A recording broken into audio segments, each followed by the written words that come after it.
What's going on, everyone? Welcome to Bourbon and Bullshit podcast with some good friends, great drinks, and a little bit of BS. So grab a seat, pour up something neat, and welcome to the show.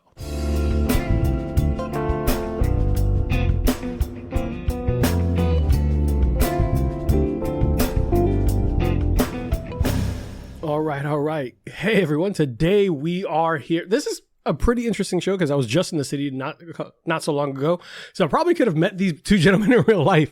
But we are here recording with the two gentlemen from Spirit of Spirits. I'll let you gentlemen introduce yourself and tell us a little bit about you. Sure. Hey, everybody. My name is Alby from Spirit for Spirits. I'm the host, co-creator. We have an awesome show for you, the best bartending battle show around.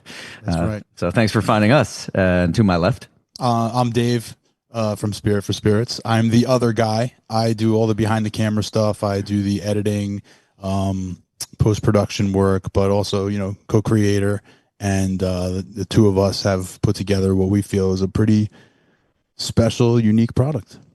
I would say interesting, fun, special, and different even. It's actually well said. Yeah. Well said. I was saying, like, if only you put that on a shirt somewhere, it should give us a link to the shop. Very soon. Very soon. Soon. So excited to get with you guys. What your show is really unique, so I can't wait to get into it. I do always open the show with this drink of the day. Recently, Easter passed, so I did feature a cocktail that I made. And I was all the way extra. This is not one of those like just hey, casual, just toss equal parts in something. My drink of the day today is a carrot cake old fashioned. So I made a simple syrup that I'll put in the show notes. I will use real carrots, brown sugar, equal parts water, freshly ground ginger, the cinnamon, and a little bit of other details that I'll put in the notes. Use that simple syrup, let that cool, obviously keep overnight. We'll put those instructions. Use that. I was like going with rye because I like that spicy notes and a little bit of a hint of cinnamon. So use that. 2 dashes of black walnuts bitters, just 1 little dash of Ango to set it up a little bit, and that's it. Just have some fun with it. Garnish with a carrot peel. But if you want to be all the way bougie, you can make a foam that will be infused with cream cheese frosting-ish. So I'll put those in the notes as well. But it was a pain in the ass to make, and I would never make that ever again. But try it at home. Have one for yourself. The foam is the pain in the ass. Everything else is great. So if you're equipped to make a cold foam and you're committed to it, great. But that's the biggest pain in the ass, unless you have like a hand mixer, and I have a KitchenAid stand mixer. Not great for making foam. no, but you can. Yeah, there's lots of little hints and tricks to get that done more readily as well.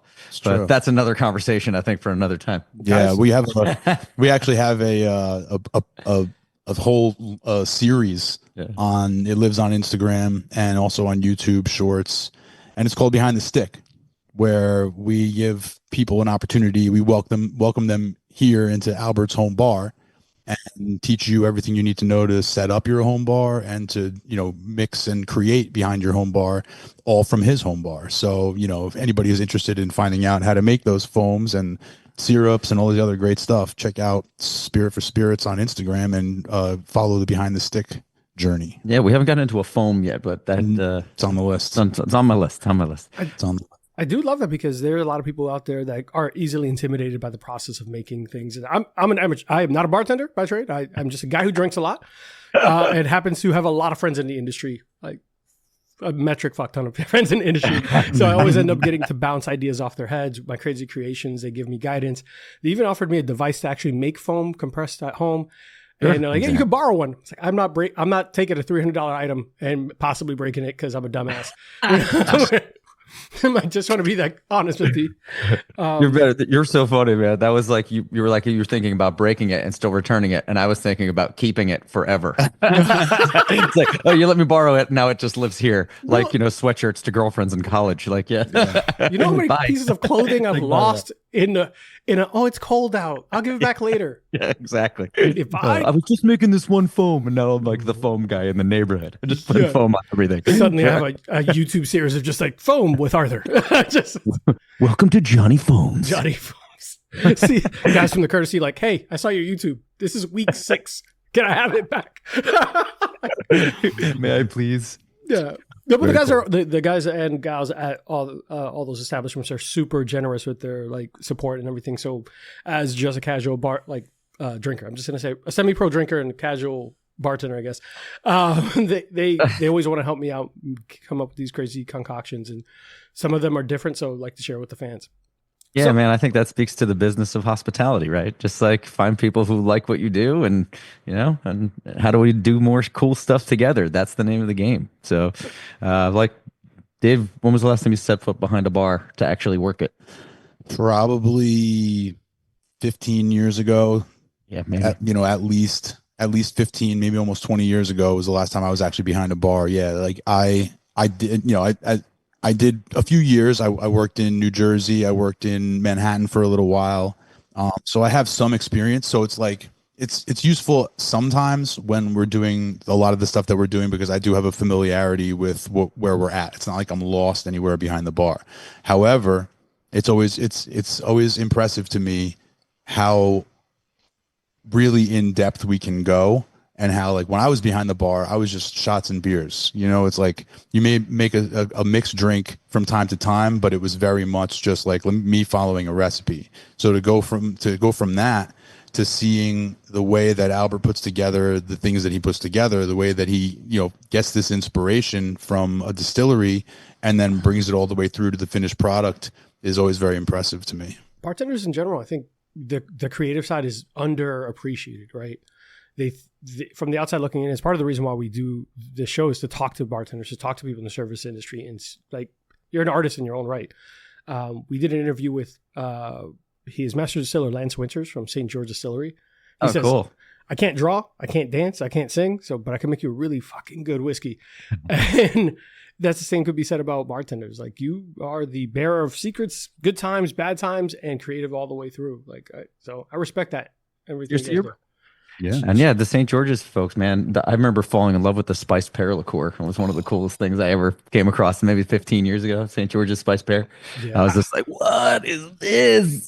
Delightful.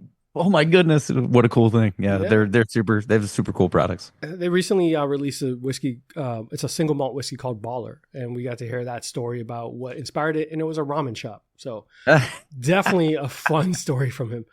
But I want to hear more about you guys and everything that you've done. You said you've been in bartending for some time, but how'd you get started? Like, what? I know we are here at Spirits for Spirits, but how did you start into the industry? What guided you here, and what put you in a position where you wanted to start this fun YouTube channel?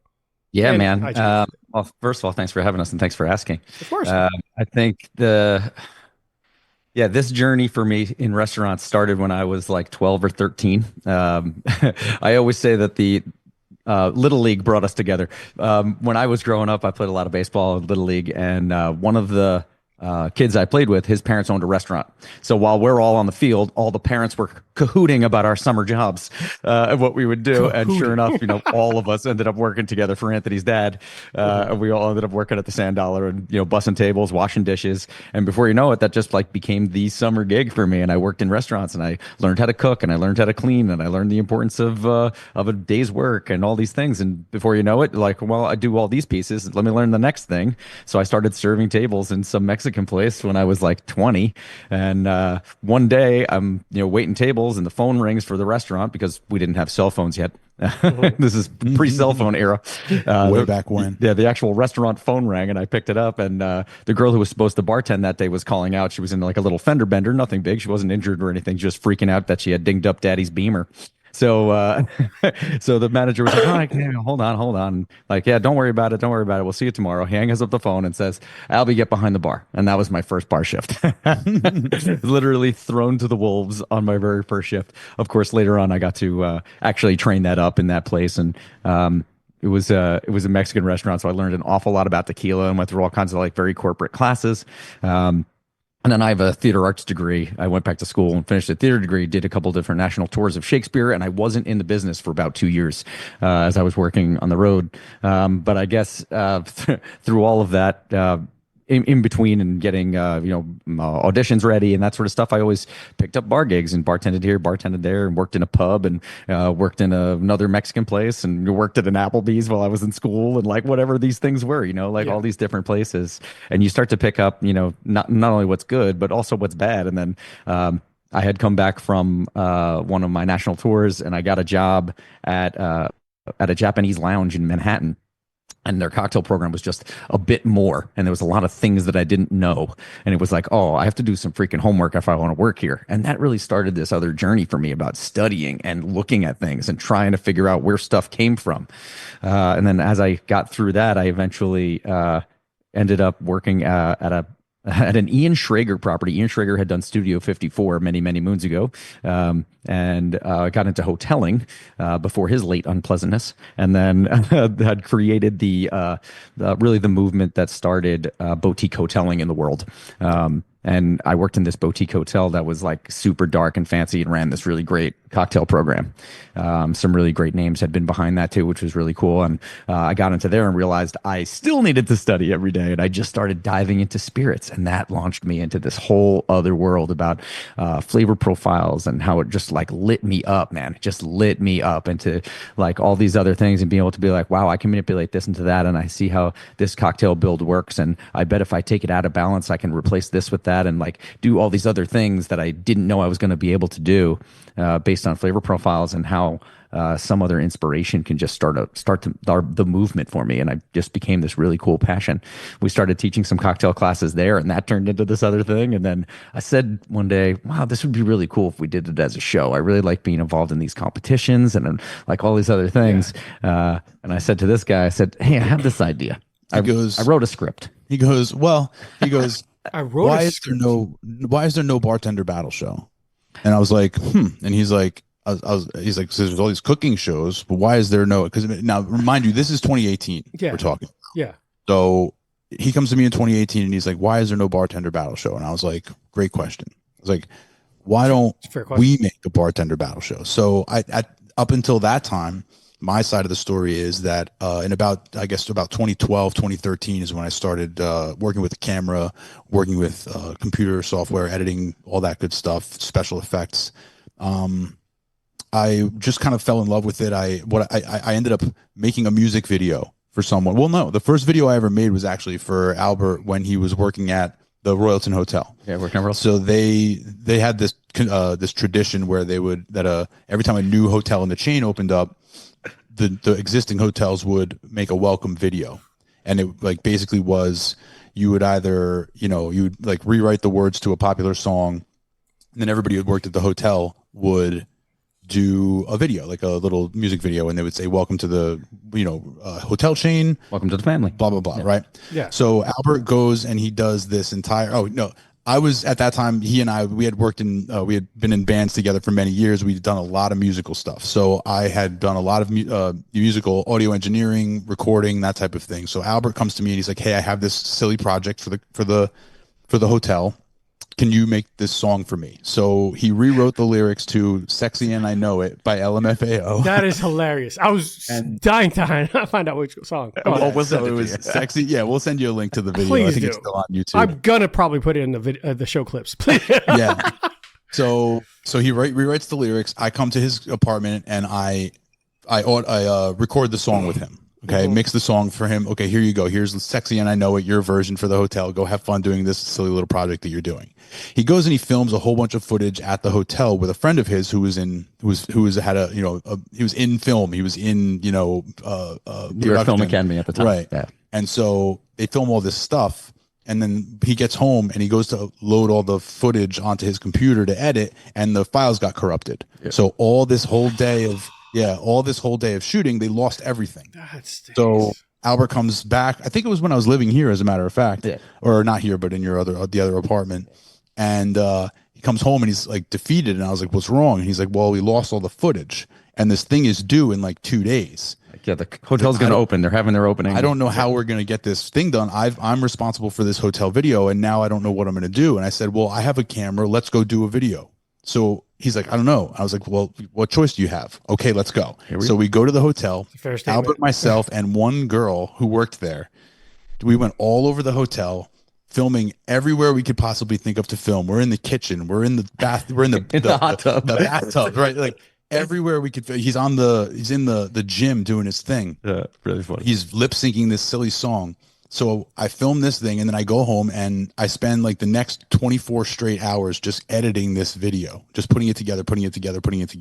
I had rudimentary experience from, just playing with the program previously. So I pieced together this video and it came out super fun. Like it was super fun. It's not high quality by any means, but it's really, really fun. It's really fun. And so I kind of was like, wow, this is really great. Like I enjoyed the process of making this video. I hope one day I get a chance to do this again. And then very shortly after that, a guy I know who's in a band, who's, they're a touring band. He reaches out on Facebook and is like, do I know anybody who can make a music video? And I was like, I would like to try that, please. And he's like, well, are you serious? And I was like, yeah, I'm definitely serious. So I made a music video for this band. Came out great. Everybody loved it. I had a blast. And that's when I fell in love with filming. And that's when I fell in love. Hammer Fight. Hammer Fight's the name of the band. Hammer Fist was my sophomore year. Right. The song, the video was a zombie music video. It was like a zombie, movie or whatever. So that was a lot of fun. Yeah. I ended up making a bunch more music videos. And then I got into, we played fantasy football together for a long time. I love you guys already. Yeah, so I'm pretty like that's my obsession. Like that's my thing. That's like my hobby, my obsession. And it always bothered me after we would do our draft that ESPN Sports Center would not be talking about my fantasy league. I'm like, how dare they not talk about us? So I said, I'm going to make an ESPN Sports Center for our fantasy league. So I gave myself the task of learning the process of, making the stuff, the motion graphics, all that type of stuff. And I gave myself the task of, can I produce a weekly episodic show? Am I able to do this, my one self? Can I do all this stuff? And so for several seasons, it was something like 6 seasons of fantasy football. I did a Sports Center every week, an episode for our league. And just for fun, but That's I was teaching myself. Fucking fun. I was teaching myself all these skills, like everything on After Effects and Premiere and all this stuff, like learning to film and to light and to edit and to make motion graphics and all this stuff. And then so he comes to me in 2018 and he's like, hey, why is there no Bartender Battle Show? And I went, that's what we're going to do. Mm-hmm. I said, we are going to make this show. And so for 2018, we kind of went back and forth. I was like, yes, we can do this. He's like, are you sure? I was like, yeah, we can do this. And he's like, I don't know. And I was like, yeah, man, we can do this. And so we start really chewing it up. And Albert says, okay, let me sit down. Let me write a script. I sit down. I start making notes because, the way that Albert puts stuff together was, as he mentioned from theater, he does the script thing and I did the outline thing. We come together and we start kicking this thing up back and forth, back and forth. I think we can really do this. I think we can really do this. Albert was at that time lucky enough to have a relationship with Whistlepig. Yeah. Oh, so he reaches out to Whistlepig and Dave Pickerel. Yeah, Dave Pickerel was the master distiller at Whistlepig at the time. In a very short way, I'm lucky that he knew me. You know what I mean? That was a cool thing. Very big name in the business of whiskey. Of course, you probably have heard that name before. Yeah. So Dave was just a sweet man who was just so smart. And one year at Tales of the Cocktail, which I don't know if you've ever been to Tales. Tales is like the booze festival in New Orleans every year. No, one year at Tales, maybe 2017, 2018? It would have to be 2018. Probably that summer, yeah. I guess. I went to the Whistlepig house and I'm like chopping it up with Dave and a couple of the reps and whoever. And it's like literally 4:00 in the morning. And I'm like, Dave, I got a question. I'm like finally going to get up the courage to ask him if he thinks this idea is any good. Right. So I like half in the bag and I'm like, Dave, I got a question. Morning in New Orleans is probably not the soberest anyone. Dude. And honestly, right. And we're like in some, enclosed, garden between buildings, whatever we're doing. So you had a whole like vibe going too. Oh man, it was crazy. It was like a whole thing happened. And I'm like, Dave, let me ask you this thing. And I asked Dave, come here. I got a question for you. Come here, let me talk to you. I actually spotted him at the party because I saw at the time it was, I want to say he was carrying around a bottle of Boss Hog 2, and I saw the little statue sticking out of somebody's his pocket. There's hundreds of people at this party, and I see this bottle sticking out of somebody's pocket, and I'm like, that's got to be Dave Pickerel. I'm gonna go say hello. I met the guy 2 times before that, whatever. So I had got went over to him. I started chatting. He's like, oh, I know who you are. You're a good friend of Savannah's and blah blah blah. And yeah, we started chatting, and I said, I gotta ask you this thing. I got an idea. The idea is for me to have this bartender battle show. I'm gonna run into a bar. I'm gonna challenge them to a duel, but I want to have done my homework. I want to be like, no, we're going to use this spirit because I was just at the distillery and I learned everything there is to know from the distiller themselves. Do you think you would be down to have me at the distillery and teach me all these things and be on camera and like make that part of the episode? And he was like, that sounds great. That should exist. We should do that. And I was like, wow, that's amazing. And then I passed out in a chair and he took a photo of me with a empty bottle of Whistle Pig 12 on my chest. Is that and somewhere? I have that photo, which I'll send to you later as well. Oh my God. Like that is amazing. That should have been he thumbnail. In this very funny way, started that whole thing. He passed a little while after that. And the people at Whistle Pig were just so gracious to continue on with this project that this guy that I knew from in passing for all these years had said he would do something with me. And they were just so gracious. They had us up at the farm.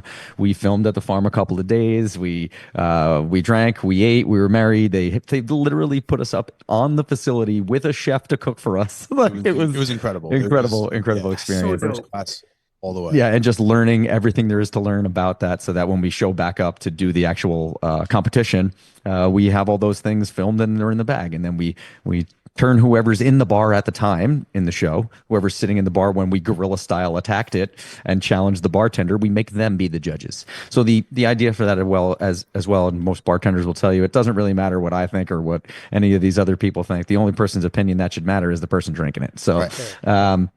In all of those forms, like, yeah, I can do all the things that I love and I can talk to you about flavor profiles and try to get you to a place that I think you're going to love. But at the end of the day, it's going to be your experience, your palate, your life that is going to, turn this drink in that way. So we turn the crowd into the judges and then they vote and then we decide who has the most spirit for spirits. And that's it. And that's pretty much the show with the Dave Pickerel story woven into it. Yeah. That's really what the genesis of it was. We were able, once he said yes, and we were able to say, okay, well, we have Whistle Pig. Whistle Pig is on board with this. Then everybody else was just a little bit more likely to listen. You know what I mean? Yeah. And then we were very fortunate. Little Water Distillery was a connection through a friend of mine. And it certainly helped that we had already filmed at Whistle Pig and that gave us a little bit of clout, but very much it cannot be understated the power of relationships. 100%.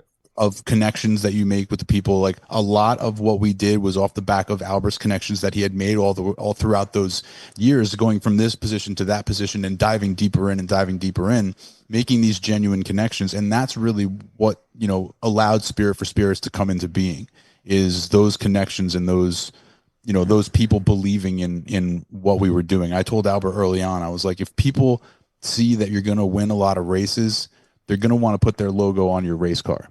That's right. And so far along the way, people have believed in the project that we're doing, and they say, yeah, what can we do? How can we be involved? Most of the time.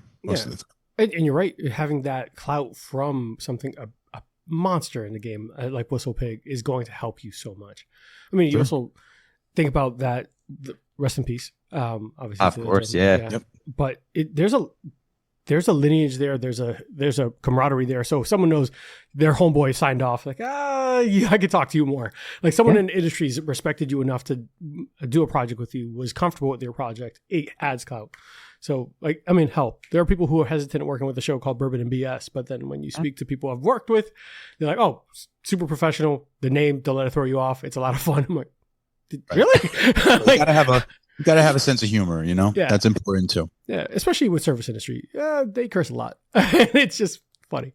It's true. So the funniest thing is that I tried to tell my fiance what your show, give or take, was. And I said, remember when Bobby Flay used to run into a restaurant and challenge someone? And I'm sure you get that comparison all the time. She's like, oh yeah. Why didn't anyone do that before? I was like, I have no idea. But when I see them do this, I was like, this makes so much freaking sense. And I think up until like the last five years, the cocktail industry didn't get as much love. 5-10 years. The cocktail industry just, you almost equated it to just easy. A bartender's job was not as respected, I guess, as it should have been. And I will say that. I think you guys deserve so much more respect. Because there's like three, one of the things I joke about is that there's three universal languages: is alcohol, spirits, food, and music. I could always tie a good memory to a spirit. I know my favorite bartender, I know my favorite bar, I know my favorite drink, and I have plenty of memories associated with it. So I think that was kind of the reason why that kind of concept wasn't messed around with. We saw the show, The Drink Master, where instead of The Food Master, it was on Netflix, where people were making these over-the-top cocktails, all that. And I'm not saying because you guys are on the show. I'd much rather see your version of that show than someone coming in with a sea foam 14 distilled extract with like some random ingredient that I'll never see in my life. I'd rather hear the history of a distillery of spirit and see you go to an actual establishment that I could walk into next week if I wanted to. I think we're talking to our exact audience is like yeah, we're three things. I think we're a battle show, a competition show. I also think we are sort of a nerdy deep dive show in our own way. A little bit of history, a lot of flavor profiling and things like that, which is just a lot of fun. And then the last piece is that we're actually a travel show. We go to these places. You know what I mean? Yeah. One of the concepts that Dave came around with from noticing all the mom and pop shops all around when we're in Vermont, as we're on our way to Shoreham, whatever it was. He's like, I see this little, wood carver and this person who does this and this person who does that. Why can't we feature some of those little things? So in addition to the show, which is pretty much the sun in our universe, Dave created some of the satellites that move around it. Yeah. Yes, I'll start those. Locally sourced is the series that Albert's talking about. We were driving home from Whistle Pig. We just had this magical couple of days where it really felt like, it was unreal. Like, I can't believe we're actually here doing this. That was pretty cool. And so the whole drive up, I'm looking out the window driving, making him drive. The whole drive back, I made him drive again. No, I'm just kidding. But I'm looking out the window. Passenger princess. But I'm looking out the window and I see these, like Albert said, local businesses that, maybe I might not see anywhere else. So I said, I'll bet you, same thing with like the legitimacy that we talked about with the clout. I'll bet you that if we reached out to one of the small businesses that's in the town with the distillery, I'm sure the distillery is probably the biggest business in the town. Yeah. And if we tell them that we're working with the distillery, then they'll probably let us come and shoot there. And that's exactly what happened. So locally sourced, while you're in Atlantic City checking out Little Water Distillery, make sure to stop by the Garden State Beer Company because they make great microbrew. They're a great microbrew. When you're in Louisville, Kentucky, checking out Angel's Envy Distillery, make sure you go to Sugar Mama's Bake Shop and have some of those bourbon balls because they are delicious. I've been there. I love them. Sugar Mama works with the freaking Pappy family. She's making Pappy 10 bourbon balls. It's crazy. I saw that. No, you want to know what the craziest thing is? Well, I'm like, do you have like bottles here? She's like, yeah, let me go get a case. Right. She has a case of what? A Pappy 10. Just chilling in the back. She's like, oh, crack a case for you. Let's get a bottle out. Yep. It's like, for her, it's just like an ingredient in her bourbon balls. Yeah, you know what I mean? It's in the pantry. It's wild. It's just wild. I need to bake more. I need to do something more. So we decided we were going to feature those local places. We've been talking about going back on the road for season 2, and we're excited to speak to the local businesses. Hey, we're going to be in town. Is there some way we can come in? Because I also think that there's a lot of value. Albert Albert certainly has a talent, and we've touched on it a little bit. But the reason why I think Albert is as good as he is at the not only the bartending, but the drink creation is that he's got an incredible palate. He's very good with flavors. He's good with remembering flavors. He makes a point at one point during the locally sourced segment in Smith Tea Company that having a good palate means having a good memory, and having a good memory means reminding yourself constantly. That's something that made an impression on me that he said. And I have a very bad sense of smell, and thereby I have a pretty poor sense of taste. So this to me is very impressive that Albert can know what underripe pineapple smells like, or what an overripe tomato smells like to be able to differentiate between these things with such fine accuracy is very, very impressive to me. So Yes, Albert's a professional at that. Albert's a professional behind the bar. But I also wanted to create a situation where Albert would just be like you and me, like learning something just like we are, like just as new to this as anybody would be. So locally sourced gives us an opportunity for Albert to be in a place where he's not also an expert. You know, when we're at a distillery, he's also an expert. When we're in a bar, he's also an expert. But when we're at the bakery, he's not an expert at all. He's just along for the ride. And that creates a different dynamic that our audience can come along with Albert as well and have these adventures. So that just sort of fills out, as Albert was mentioning, the solar system, the galaxy of Spirit for Spirits. Yes, we have the sun of the episode of the main show as the center, but we do have these other pieces of content behind the stick revolving around the show. We have locally sourced revolving around the show. We have a segment called Quick Classics where it's just really quick, a quick hitter. 3 minutes or less. Alby gives you these classic recipes so that you can have your little directory of recipes. Bang, bang, bang. Get in, get out. Mm-hmm. Get drunk. Yeah, the Signature Series. We just started the back of house stuff. Yeah, Signature Series is great because you get to learn Albert's original recipes, which are pretty cool. You don't get that anywhere else. Yeah. Back of house is we're doing stuff in the kitchen now where we're teaching people how to make their own syrups at home, to make their own infusions at home, so on and so on. So, the idea is to continue to touch on all these different, really interesting, special, fun, and different things that are happening within the spirits world, which, as you've already noted, have thus far been underrepresented. Oh. People don't know like half of what goes on behind the bar and beyond, behind the bottle.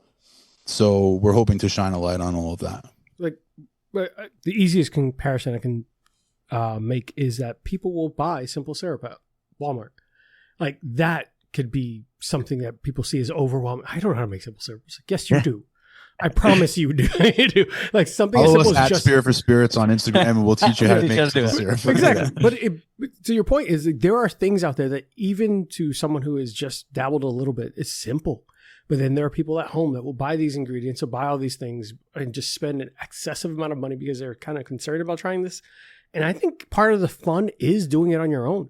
Is part of saying, like, I did this, I had fun with it, I got creative with it, it didn't necessarily work out, or it came out fantastic. It is so much reward in like creating that carrot syrup for yourself, right? How much reward is in that, right? Yeah, I have like 6 syrups that people are like, hey, can you make more when you come over? I was like, no. I'm joking. I'm always funny. You know what you can do? You can do it yourself. Yes. I'm like, I can send you the exact ingredients and the checklist. Yeah, and that's part of the fun. I mean, I've been designing cocktails for so long. Yeah. I just changed locations within the same company to a different restaurant, and one of the cocktails that still remains at the old spot, even though we've come into a new season, is actually a carrot reduction that I had done on a menu there. So, so you did an infusion of carrots into a simple syrup of some sort. Yes, so sir. Instead of doing any water at all, I just went right to juiced carrots, and I just used carrot juice to do that whole thing and create the base.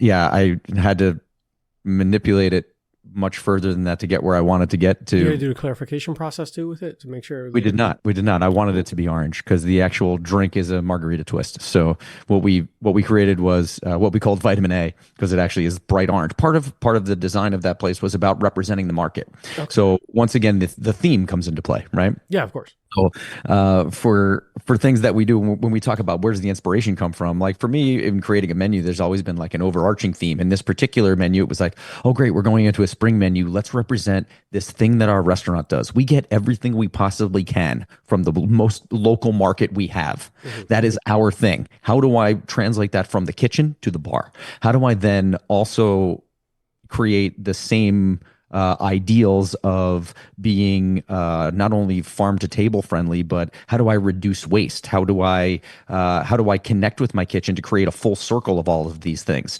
So as all those things were happening, it was like, oh cool, you guys are peeling this many carrots. Well, give me all the carrot skins, and you're doing this with this. Give me all this, and make juice out of that, and do this out of this, and we're just reusing things that would normally be waste.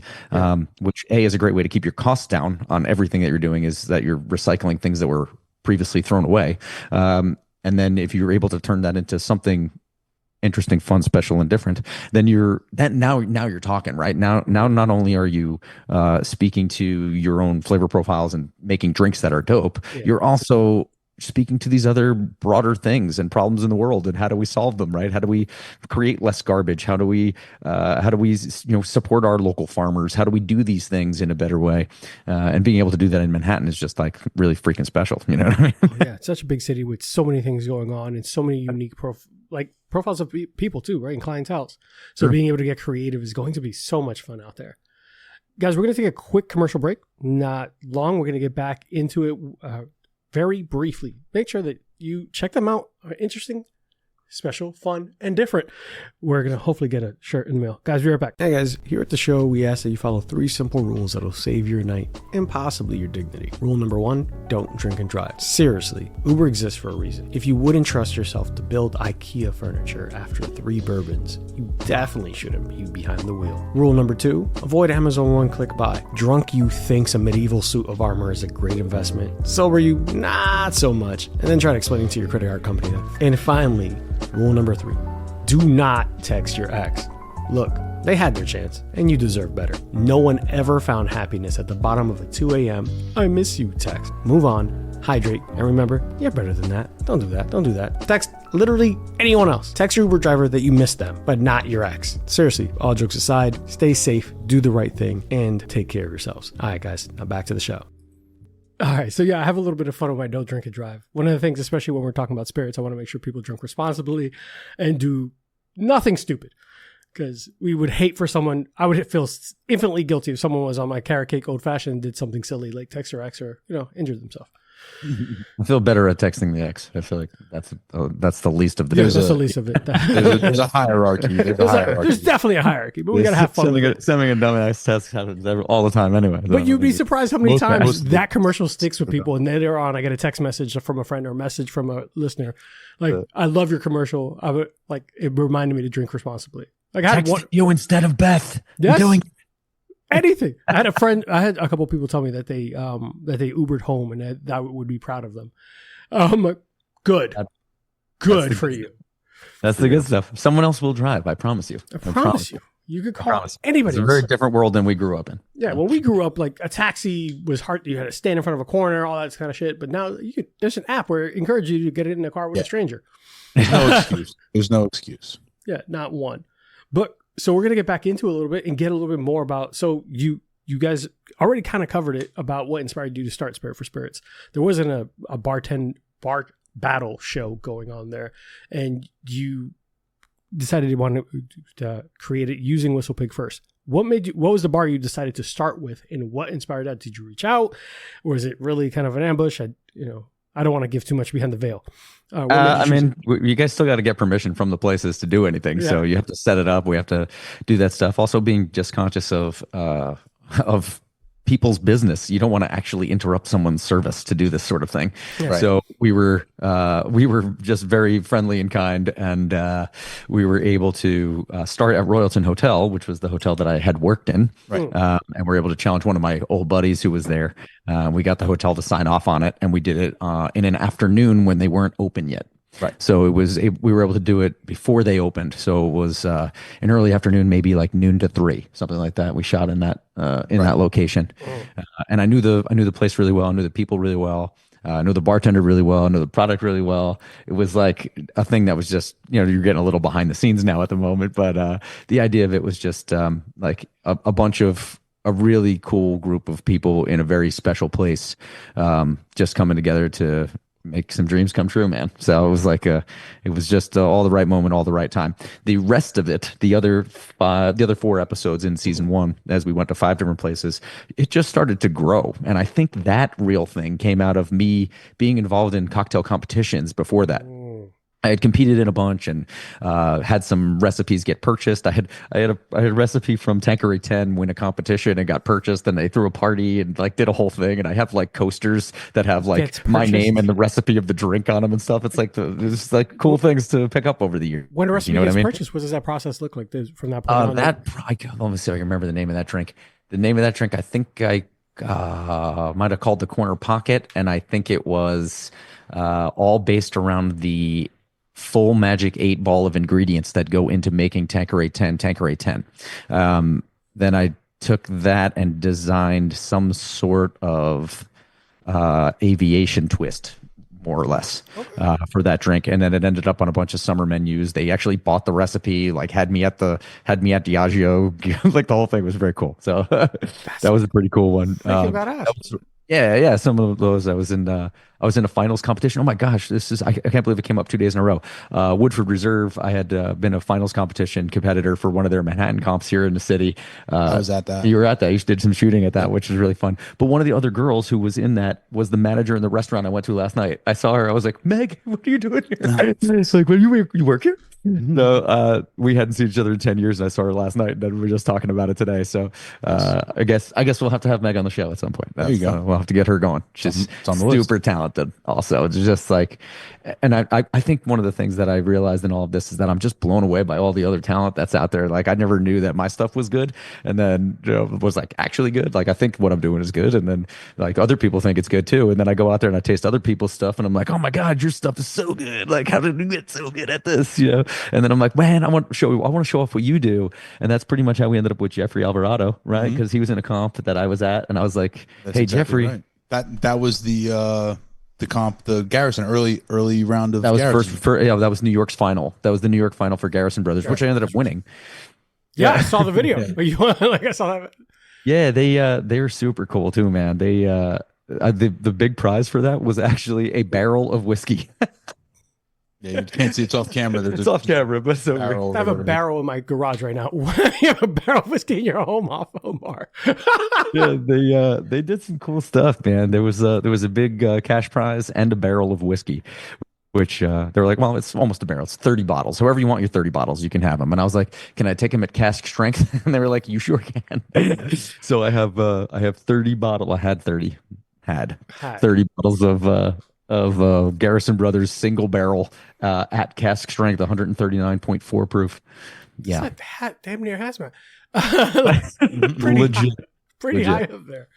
So those are the things, right? Those competitions where you start to see this talent, where like the inspiration, just to finish up the point there about like how to show off all these other people and do what they do in these other really cool spots, and how do we come back to these 4 words all the time, right? Interesting, fun, special, different. How do we do all these things? Like if you have one of these 4 words, you're probably a person worth knowing. If you have 2 of these 4 words, you're probably somebody that I want to be really close friends with. If you're 3 of these words, you're probably on our show. And if you're 4 of these things, then you're with us, man. You're here. Like that's how I feel about these words when I see them. You know what I mean? And that's the thing. Yeah. Well said. Thanks, buddy. Yeah, thanks for putting it on a shirt. No problem. Yeah, that's very well said. That's what I do. Yeah, that's what I do. I pay attention. That I like that what he says there. I like that right there, and I think that would look damn good on a shirt. Yeah, that's right. Well, no one's watched me more times than him over the years. So I have more hours watching Albert and listening to Albert than just about anything. Than my wife, probably. Definitely. Yeah, you have a true support system. But Dave, your role is super intricate, right? Correct. Yeah. Like you have to make sure the shots are there, like multiple shots, everything is lining up right. Like how does that work for you? First, you said 15 years since you've been behind a bar, but does that help you kind of understand where your shots would look the best? What does your experience go into that? So my bartending experience really just helps me not be a fool as it pertains to knowing the terminology, knowing like what's going on, like I can look at and see what's going on and I understand it. I know the steps to building a cocktail. I know these things. So my bartending experience really just prepares me to like, be among and be able to move within, without. As far as setting up shots and things like that, lighting scenes and stuff, those are things that I got better at over time. Like I said, when I was in my apartment shooting my fantasy football show, I was practicing different ways of lighting things, and I was practicing different ways of filming things and stuff. So that practice that I put in all along that time is really what kind of prepares me to walk into just about any location, because that's another part of it, is that, as Albert mentioned, like a lot of these bars we go into, they're dark by design. It's not meant for there to be like filming done in here. It's supposed to be dark and have a mood. There's supposed to be a vibe, not a film shoot, right? Yeah. So I have to kind of be flexible to work with what I've got, to be able to understand the fundamentals, understand the way that this is done correctly, so that I can sort of apply that to all the different places that we go. Have to be flexible, and I also have to know what it is that I'm looking for. So I think the part of that helps me the most is knowing Albert as well as I do. He made a joke, but it's true. I've watched him and listened to him more than just about anybody. So I know who he is. I know what Albert's, for the most part, what his strengths are on camera. I know what his talents are. I know what his abilities are. And very often I know what I can expect. Right. So if we have a familiarity with each other where I'm the behind the camera and I kind of know what's coming next, so we can continually, continue to move. When we do our distillery shoots, it's one shot. We basically have one chance to walk through get this full tour, and we got to get everything we can get in that one walk. So, it's a matter of me knowing, okay, well, the conversation is going this way. I know what Albert's thinking right now. So I know what we got coming up, so it's helpful knowing, who he is and how he, conducts himself. I know what style of host Albert is. I know in a lot of ways his sense of humor, and I can, kind of anticipate that as well. That's awesome. So, yeah. So for me, I think it's just a matter of being flexible, right? That's awesome. That speaks to why the show is being so successful and why you guys work so well together and all that stuff. The experience, you guys are familiar with each other. You genuinely care about each other and want each other to be successful in this and are passionate about it. We literally know each other 30 years, by the way. So. Yeah. 30. That was the next question is, when did you guys meet? Yeah. 30 years? We met in English class when we were 15. So high school. Yeah. It's like 16 or 17 years old, something like that. Yeah. Jesus, that's a fantastic friendship. Like they say, we know each other a long time. Yeah, we were in a band together for many years. So we've played music on a lot of the same stages as a lot of our favorite bands, Wrote stuff, recorded stuff. Yeah. Did a lot of things together. We've done a lot of different creative things. And that's another thing I think that helps us. I mean, we know each other very well, just in the sense of how dedicated we are as creators. You know what I mean? Like how, being creative really is important to both of us. And we are, I consider this a fortunate situation where I have somebody who will allow me to fulfill these things that I want to fulfill with my own life. This person is helping me to do those things. Like Alby is accomplishing what he wants to accomplish in this while I'm accomplishing what I want to. We're helping each other to get this thing to move forward. And I know that we both care about it very much, and we understand that we both care about it very much. So I think that's very valuable. And it helps us to maintain, a forward progress, which so far, has been really great. We only released in December. We've got what I think is a nice, almost 5,000 followers on subscribers on YouTube. We're up over 2,000 on Instagram. So, it's not viral, obviously, not yet anyway, but it's organic growth. It's steady. We've only just begun. Yeah. And it's really only it's April, so it's only been the same thing, Alby. That's why I laughed. I'll Yeah, hear a song in my head.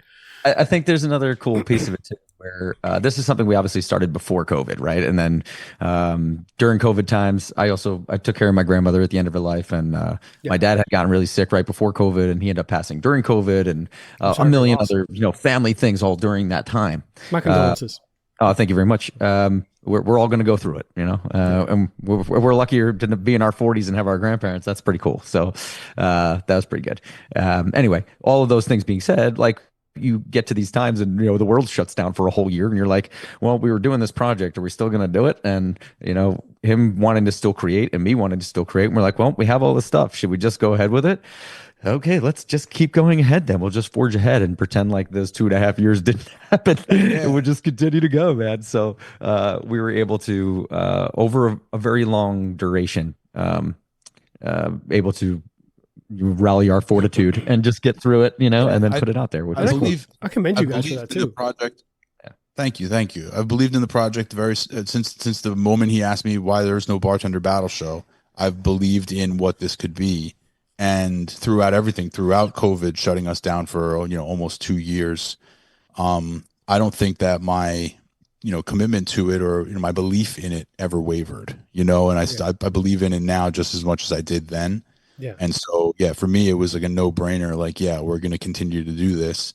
And, we released in December.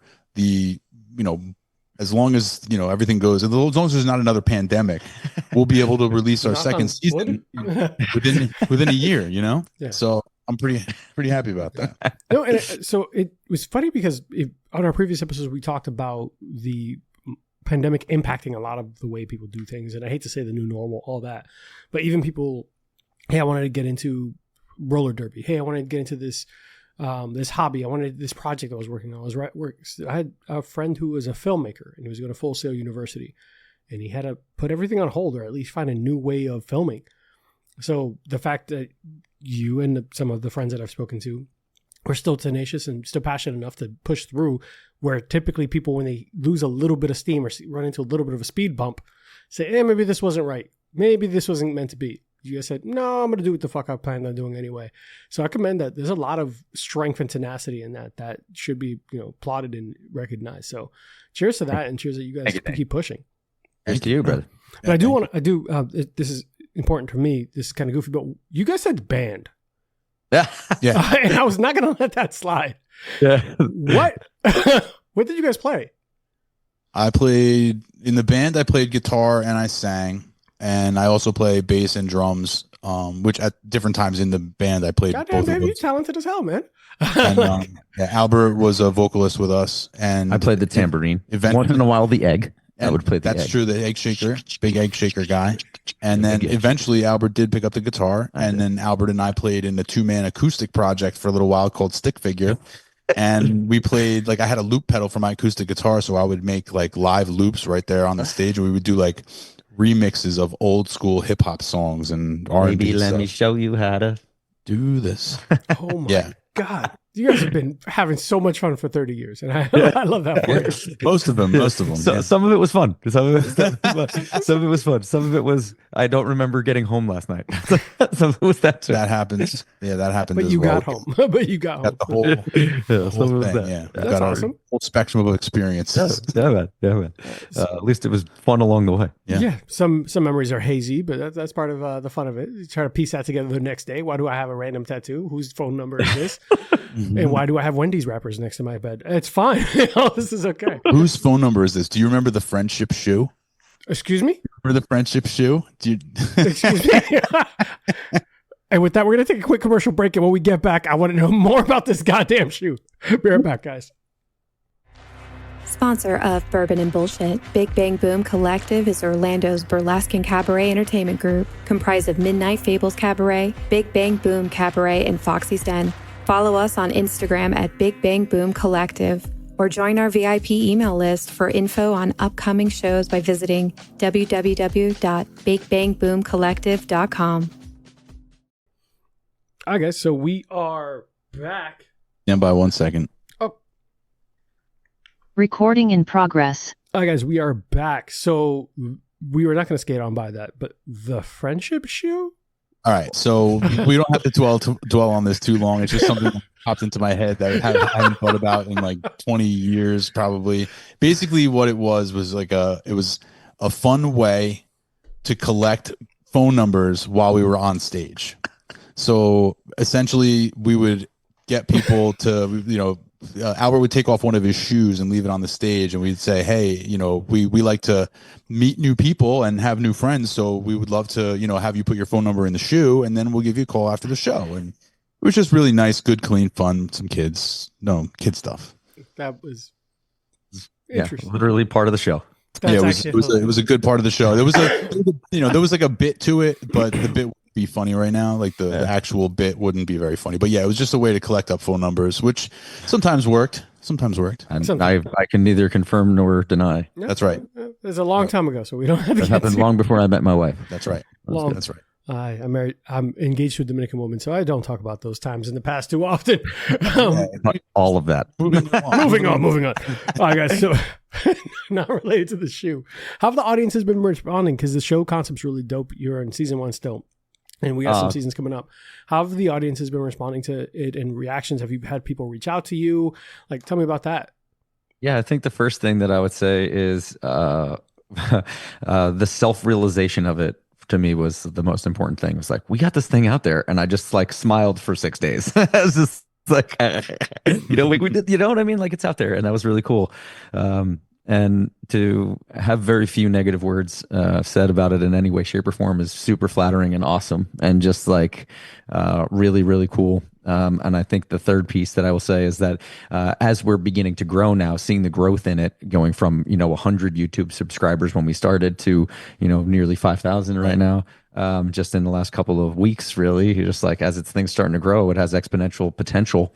The really cool things that have started to happen of like a bitters company reaching out to be like, hey man, have you tried any of our stuff? A Sotol company, send me a bottle, do a thing. Like there's just some really cool things that are happening where people are sending us the things that we think are interesting, fun, special, different. We get to do reviews. We get to like have these cool experiences and try to help the rising tide there, as I always say, right? The rising tide raises all the ships. So if some people can send us some stuff that we think is cool and we think, they think that we're cool, then let's do the thing together, man. That's like the name of the game, right? Nobody can do it alone. So yeah, they like Albert said, a couple people reached out, shout out McMahon and Tate Cocktail Company. They sent us some awesome bitters to review. Bura Sotol was great. They reached out to us, and that's very like reaffirming to have somebody who you never heard of before reach out to you via DM and be like, hey, we like what you're doing.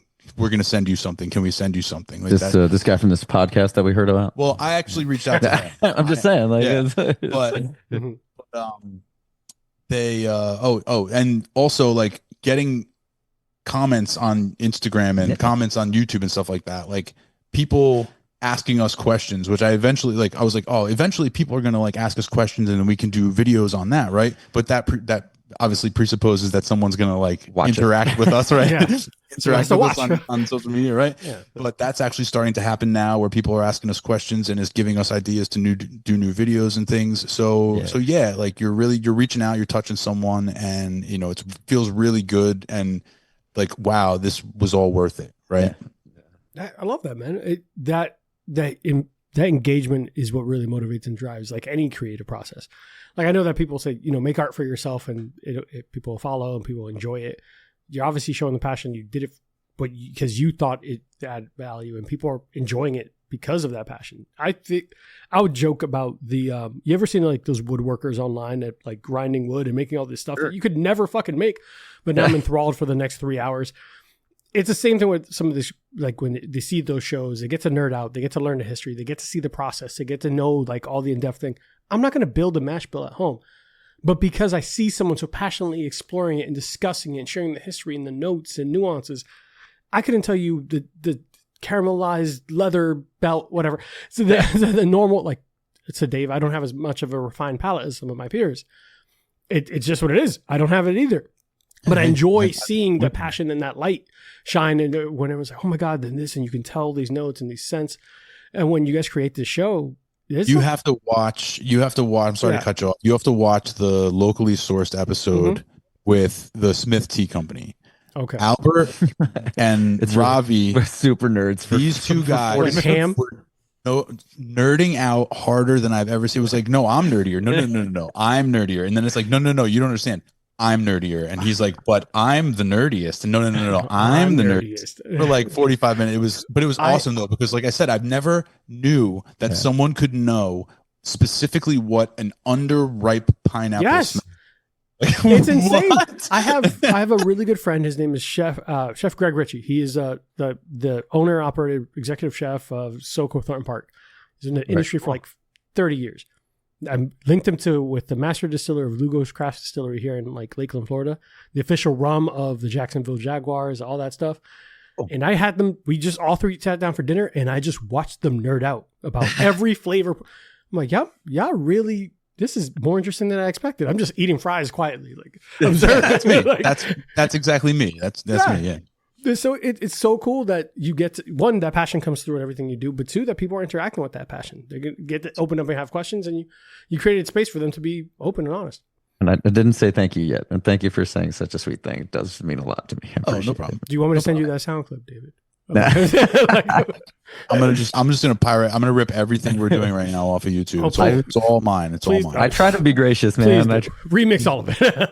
I always try to be gracious. It's good. I think that we both know how much we both care about this, and I think that we both understand what the other one is allowing them to do in their own life, right? Like without him, I can't do this. Without me, he can't do this. And we both really, really want to do this. That's a wonderful partnership. And the fact that it just happens so naturally is so fantastic. And you guys are just going to keep driving each other to do better, right? Like that's the point. Yeah. And you're going to challenge it a little bit more, and you're going to go into it a little bit more.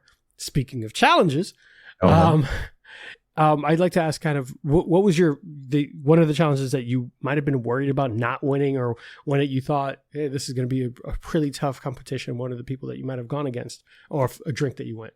Well, I'll tell you a little secret. When I originally wrote the first script, the idea was that I would never win. Right. We would rig it every week for me to never win. I appreciate that. The whole idea of walking into someone else's bar, someone else's guests, someone else's regulars, in someone else's space, and have them make the drink that they're the best at and lose. That's something. That's something. I appreciate that. We did ultimately decide to make it real. Just make the voting real. Whatever happens, happens. Because at the same time, like it became, well, would people want to keep tuning in just to watch you lose? Like just keep watching you, when they knew that what was going to happen. Yeah. So we took that part out of it, and now nobody knows how the show's going to end. Not even us. Mm-hmm. Like when we do the battle, the votes are truly the votes, and whoever wins. We find out when everybody else finds out. I think another thing that really took some of the steam out of the worrying about it, right? So for me to worry about it less was to understand that what the show is about, and the show is not about winning, and it's not about losing. Right. This is about the nerddom of this whole thing and showing off the shit we think is dope, the people we think are cool, the spaces we think are excellent, the people who are doing shit that is interesting, fun, special, and different. Right. That's what we're trying to do here. It doesn't and for us to say that these are the people, whoever's in the bar right now is going to decide our fate, that's every night in the business. Mm-hmm. It's a microcosm of hospitality. We only have whoever comes in tonight. We have to treat them with the utmost respect. We have to do all the things we can possibly do to make their stay here and their experience exponentially better than the next guy. And that's what we're trying to do here today. And I think that those things all really come through. And if we win, we win. And if we lose, we lose. Either way, we tried really hard to make long-lasting connections, have an excellent time, and show off some really cool people and things, man. I think that's it. The battle is a vehicle, is a means for us to accomplish all of those things. Yeah. The battle is just the excuse to have a good time. Yeah. The catalyst for the good time. Ain't that the truth? I love that. And I will very openly say I appreciate that you didn't want to go in necessarily winning and doing something, because it could be negative, right? But being honest is also being genuine is part of it, right? I think I'm gonna over reveal something about myself right now, that I'm a big wrestling fan, and there's a thing about the losing streak in wrestling where people then get on the side of the loser. How is he going to lose this week? Is he finally going to break the streak and win? Yeah. That kind of silly wrestling shit sort of goes through my head, and I'm like, that might be fun. I don't know, you're another week lovable loser. Me doing the job. Yeah, I think we can all root for the Browns, right? It depends which quarterback they picked. Listen, they took. They took Shador today, didn't they? Yeah, they took two quarterbacks today. It made no sense. We could go for an hour on I'm sorry to even bring that up. No, I'm not mad about it. Listen, for Bourbon and Fantasy Football, tune into next week where me and Dave. It'll be we do one every year. We do an episode every that's very cool. This one in the previous podcast, we would do a live recording of our fantasy draft, and we talk about our picks and we judge each other and we talk shit the whole time. It's a lot of fun. Hey, listen, if you're looking for somebody to join the Bourbon and BS Fantasy Football League, you look me up, buddy. If you give me 2 seconds after this episode, I will show you 2 championship belts that belong to your champion of the Bourbon and BS League. We've never won. Man, I'm about to bring in some ringers in my league, aren't I? It's be some shit. I've actually been joking about a lot of our service industry friends are in fantasy football. Billy Maskers from the Courtesy, Mitchell Mejias, a bunch of them. They all do fantasy football. And I was going to do a service industry only league where there's instead of the championship belt would be some kind of like bar paraphernalia, like with a logo, like engraved with like the championship. Well, here's like what you do.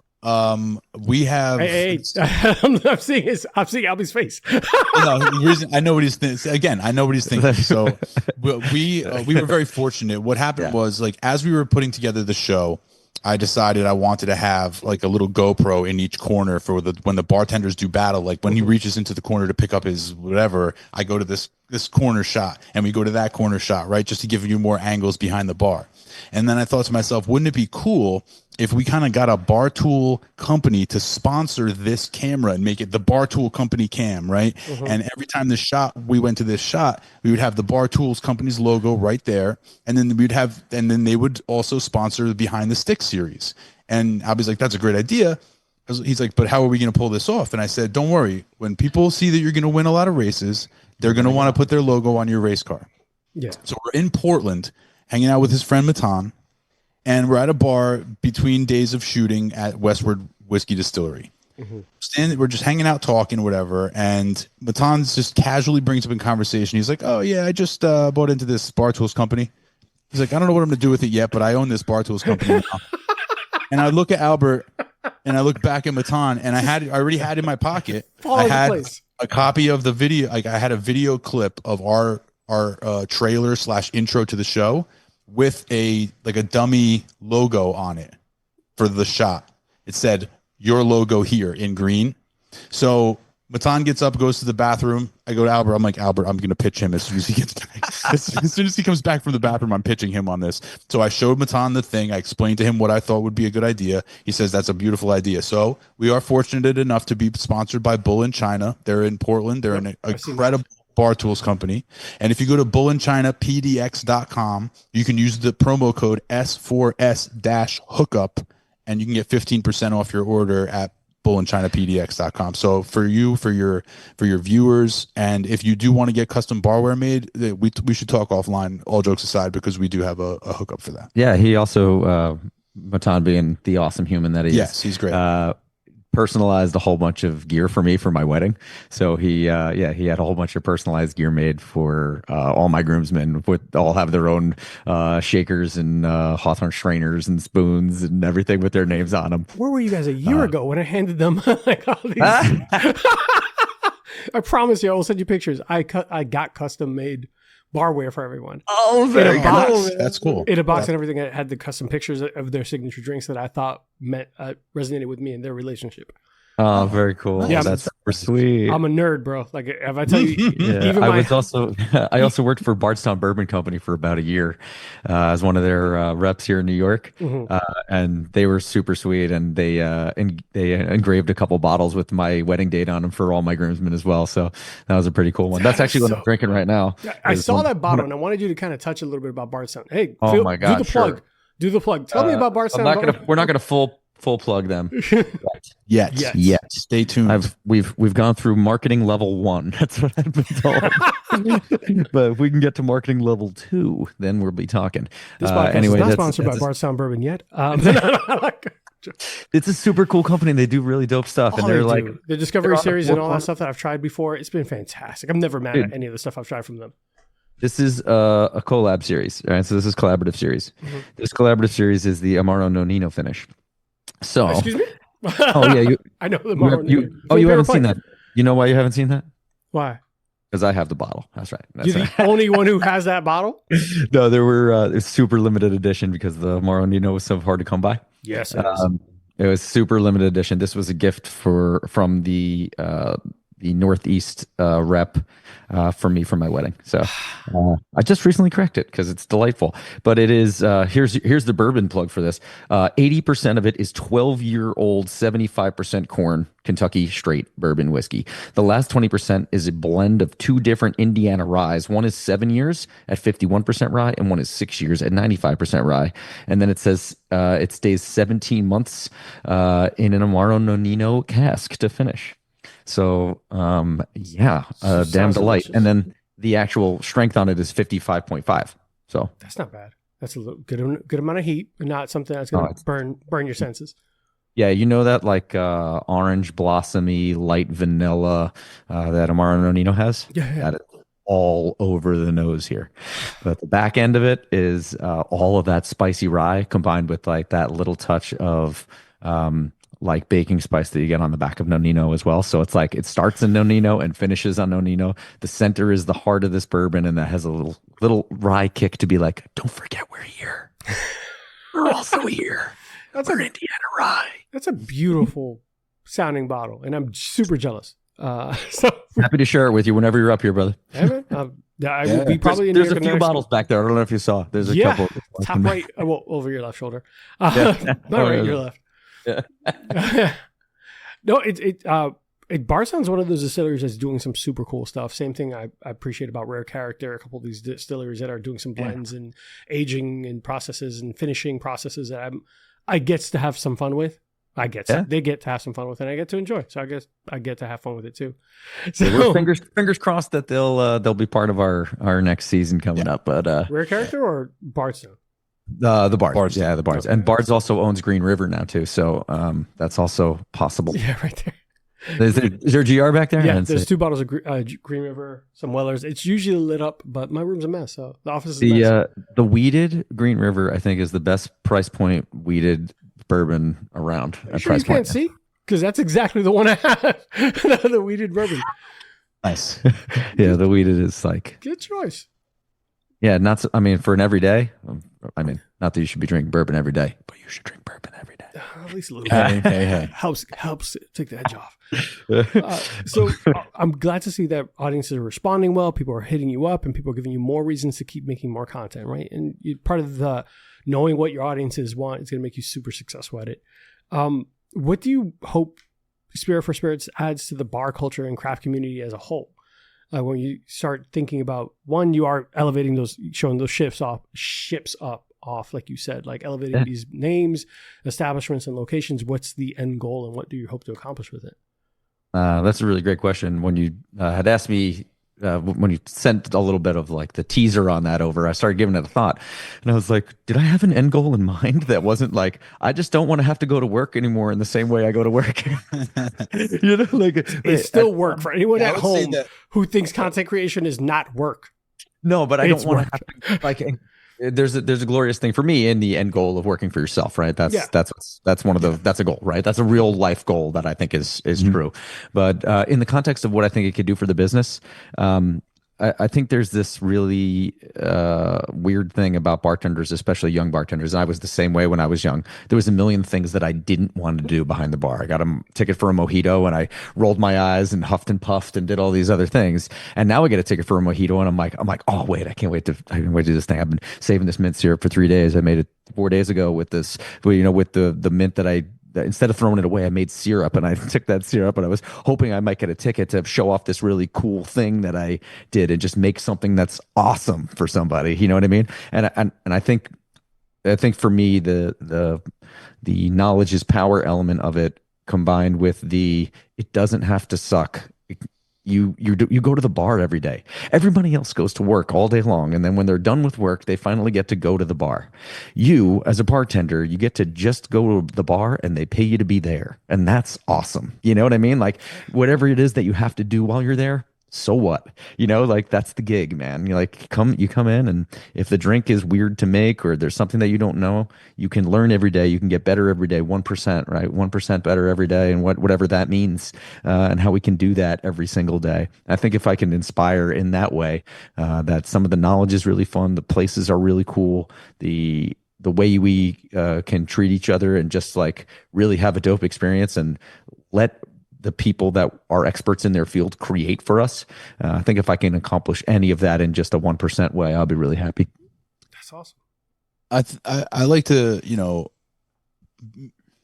I agree with everything Albert said. I'll put it that way first, but I do agree that a reasonable goal for us is to be able to have Spirit for Spirits be our full-time job. Like that's something that we would love to be able to do. Like, instead of doing our 5 episodes on YouTube, maybe we do 15 episodes on TV somewhere or streaming service somewhere, something like that. I think that would be an easy to articulate goal.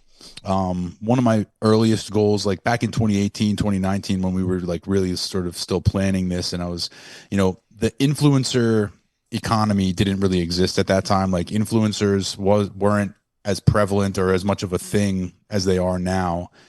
And I always thought like, well, wouldn't it be great if I could help Albert to become like the #1 bartender influencer?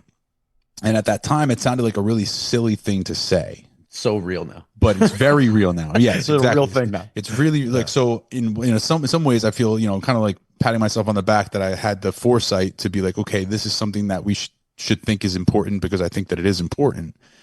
But I still think that goal is out there. It's still think that goal is still reasonable to say, okay, the more people that I can have see him doing what he does in his element, on Spirit for Spirits, on locally sourced, the more people who can see what he's doing behind his bar at home, behind the stick, and all these things, the more people who can see how Albert is able to convey, and how Albert is able to teach, and how Albert is able to, bring people in, to me, accomplishing that goal of having him become, a higher level, higher ranking influencer, because people are recognizing the quality of what we do. Like the more people who can follow us, not just because I want to have the followers, but because I want them to recognize the quality of what we do. So that for me is one of my biggest goals, is to just get us in front of as many eyes as possible. Let as many people see what it is that we're doing, because, I think that we're bringing something unique to the table and in a unique way. So, one of my biggest goals is just continuing to get us out there, and I'll get be more in the forefront of all of this to make sure that he's recognized everywhere he goes. Yeah, absolutely. I want him to not be able to leave the house. He's just confined. I also don't want to leave the house. That's not 100% accurate. You like visiting these distilleries, don't? Are you kidding? That's true. All I would do is go to baseball games. That's what I would do. That's it. That's what you would do. Is you had no. I would absolutely. It would be like, oh, cool. What distillery is near St. Louis? What distillery is in Detroit? Yeah, the locally sourced would just be Albert at baseball stadiums. That'd be hilarious. Just him, like Michael K doing the Tendy reviews. Like chicken tenders are. You got to review the baseball helmet ice cream. The baseball helmet ice creams everywhere. Yeah, that's what you got to do. That's where the money. You actually could probably make that happen too. Now that I think about it, like you could just review the cocktails at baseball stadiums and one sips. You know the rules. One sip. One sip, no bites. Just one sip. All right. So we're going to take one last break, and we're going to round it out, find out about the next couple seasons, what the plan is for the future of the show. And my favorite question to ask everyone who's always been in the service industry is deathbed cocktails. Be right back, guys. Hey guys, this episode is brought to you in part by Coach John Estrada of Run BMT Training, longtime supporter of the show and an absolute beast on the pavement. And for the record, this man just crushed the LA Marathon. And if you're looking to level up your running game, John's the coach to get you there. That's John with no H. Trust me, he's going to correct you. Whether you're training for your first 5K or tackling a full marathon, Run BMT, the coach is there, and John will have you running smarter, faster, and injury-free.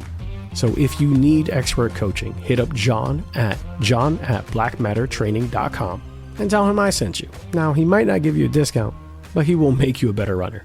Again, that's John at blackmattertraining.com. Now let's get back to it. Thanks, guys. All right, guys, we are back. So as we round out the end of the show, I know you guys are busy, but I wanted to find out what's on the horizon for Spirits Season 2, any of like little sneak peeks, and you can hook us up with some exclusives, just I'm going to give between you and I, of course, no one else. All the exclusive news. I wish I had exclusive news to give you, honestly. We are Season 2 is coming. It's right around the corner. Okay, our goal is to release Season 2 maybe around the same time Season 1 came out, which was December of last year, so sometime at the end of 2025. So obviously stay tuned, follow on Instagram, like it on subscribe on YouTube, all that good stuff, because that's where we're going to be. We're looking at 5 episodes for our second season. We would love to do something. We did a local distillery to us here in New Jersey. We did a Little Water Distillery in Season 1. We would love to try and do a local distillery in Season 2. So we're talking to a local place. We would love to go outside the country in Season 2. So we're hoping very much that we might be able to feature a mezcal. So that's what I'll say about that. And then there's a couple of other places. we know that bourbon country is obviously, Kentucky, Louisville, Kentucky. We did Angels Envy down there. We might actually stop in and see them and say hi again. But we might do another stop or two along the Bourbon Trail down there. So yeah, you can expect 5 episodes. You can expect us to travel again. We're going to get out on the road a little bit. We might get into an airplane again. But the best way to do this, the best way to follow along on our journey is obviously to join us on Instagram at Spirit for Spirits. That's where we're posting our behind the sticks. We have content coming out on Instagram and regularly. YouTube Shorts regularly. Yeah, multiple times a week. New recipes, signature series, quick classics. Behind the stick, we're doing a lot of syrup builds and stuff like that now. So a surprising amount of questions for that. Yeah, I think it's one of those things where I kind of had a feeling that would be the case, and so far so good. People want to learn how to make syrups. So word to the wise: if you know how to make a good syrup, people want to learn that. So I have a carrot cake one if you need it. Hey, do a little guest behind the stick. I know this guy that did this. Behind a different stick. Yeah. But yeah, so season 2, 5 episodes. We're gonna try and do some exciting things, and we hope you can join us. Yeah. I think the other really cool feature that hopefully will come to fruition is to get a bar outside of the city for the first time. Ooh, be very cool. Yes. That's also on the horizon. Our first 5 episodes were all right in Manhattan. So one in Long Island. Oh, one in Long Island, right? But inside still New York. In New York, I know a guy in Florida who can get you into a local bar. I mean, I know this guy. Yeah, the guy. This the is guy part of the Florida, reach, right? Yeah, the guy in Florida knows a couple people I want to know. Yeah, sounds like it from things I've heard. I'll let you know. Actually, no jokes. Like mentioned a rum company I might want to talk to. Yeah, there's a couple master distillers whose names came up that I wouldn't. They're actually already 2 of them already sent to David.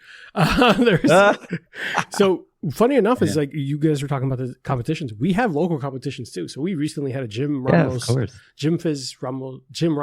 Fizz, whatever it's called.